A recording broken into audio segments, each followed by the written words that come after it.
대퇴골두 무혈성 괴사의 개념과 치료, 질환의 개념과 원인.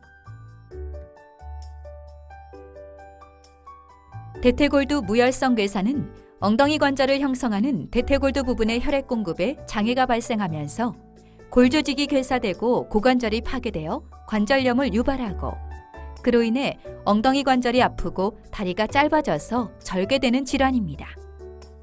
이 병의 발병률이나 유병률에 대한 정확한 역학조사 결과는 나와 있지 않으나 우리나라의 경우 인구 10만 명당 약 28.9명이 유병되는 것으로 추산하고 있으며, 1년에 새롭게 발견되는 환자 수는 평균 1,700에서 1,800명 정도로 예상되고 있습니다.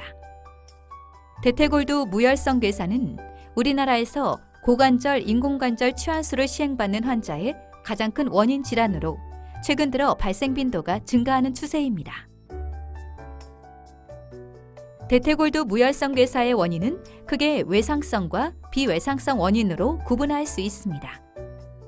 대퇴골두는 해부학적으로 혈액 공급에 장애가 발생할 위험성이 높기 때문에 고관절 부위의 외상, 특히 대퇴경부 골절이나 대퇴골두 골절, 탈구 등의 외상 후에 많이 발생할 수 있으며, 이러한 외상과 대퇴골두 무혈성 괴사 발생의 병리 기전에 대해서는 비교적 잘 알려져 있습니다.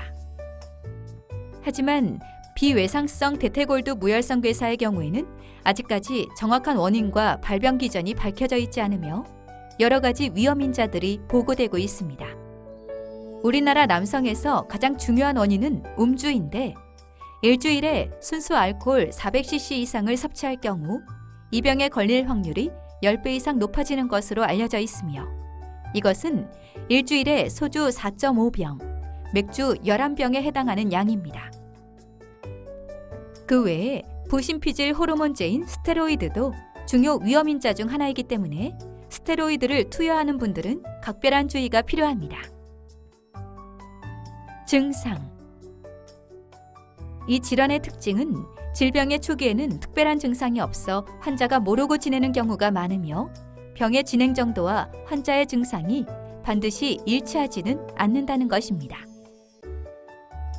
가장 주된 증상은 서해부나 대퇴 전방부 또는 둔부에 발생하는 통증인데, 종종 척추 문제로 오진되거나 드물게 무릎 부분에 통증 호소하는 경우도 있어 진단에 혼란을 초래하기도 합니다. 일반적으로 통증은 안정 시에도 나타날 수 있지만 고관절을 움직이거나 체중을 실었을 때 심해지는 경향을 보입니다. 대퇴골두 무혈성 괴사로 인한 통증은 둔한 통증이나 불편감 등의 증상이 서서히 진행되다가 대퇴골두의 함몰이 시작될 때 심한 통증을 호소하는 것이 일반적이며, 병이 진행하면 다리를 절게 되고 고관절의 움직임도 제한되면서 궁극적으로 일상생활이 어려워지는 상태에 이르게 됩니다. 하지만 통증에 대해 개개인이 느끼는 정도가 다양하게 나타날 수 있고, 병의 경과와 환자의 통증 정도가 명확히 일치하지 않는 경우도 많으며, 질병의 경과가 수개월에서 수년에 이를 수 있기 때문에 대퇴골두 무혈성 괴사의 위험인자를 가지고 있는 사람이 고관절 부위의 통증을 호소할 경우에는 반드시 전문의의 진찰을 받아보는 것이 좋습니다. 진단. 질환의 진행 정도나 치료 계획에 따라 단순 X선 검사, 컴퓨터 단층 촬영, 자기공명 영상 촬영, 핵의학 영상 검사 등이 다양하게 사용될 수 있습니다. 질환이 상당히 진행하여 대퇴골두의 함몰이 일어난 경우에는 단순 X선 검사만으로도 쉽게 진단이 가능하지만, 질병의 초기에는 단순 X선 검사로 발견이 어려울 경우가 많기 때문에 조기 발견을 위해서 MRI나 핵의학 검사가 필요합니다.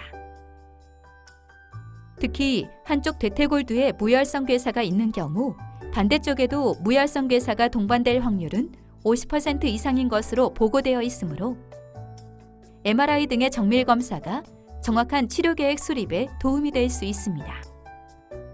치료. 대퇴골두 무혈성 괴사는 아직까지 질환의 원인이나 자연 경과가 자세히 규명되지 않았기 때문에 정형외과 영역의 대표적 난치성 질환 중 하나입니다. 증상이 발생한 환자에서 적절한 치료가 이루어지지 않을 경우 환자의 70% 이상에서 2년에서 3년 내에 대퇴골두 함몰 등의 관절 파괴로 이어질 수 있으므로 각별한 주의가 필요합니다. 치료 방법은 무혈성 괴사의 진행 정도나 괴사 부위의 크기, 병변의 위치 등에 따라 달라질 수 있는데 크게 비수술적 치료와 수술적 치료로 구분됩니다. 비수술적 치료 방법에는 주기적 경과 관찰과 소염 진통제 투여, 골두 함몰을 늦추기 위한 비스포스포네이트 제제 사용 등이 있습니다. 비수술적 치료는 초기 단계의 환자나 인공관절 치환술 등의 수술적 치료를 시행하기에 너무 젊은 나이의 환자 등에서 선택적으로 될 수 있습니다. 하지만 비수술적 치료로 무혈성 괴사 자체를 치료할 수 있는 것은 아니기 때문에 분명한 한계점이 있으며 단순히 통증만 조절할 경우 적절한 수술 시기를 놓칠 수 있으므로 주의가 필요합니다. 수술적 치료는 본인의 대퇴골두를 보존하는 방법과 괴사된 대퇴골두를 인공관절로 치환하는 방법으로 나눌 수 있습니다. 대퇴골두를 보존하는 방법에는 핵심 감압술,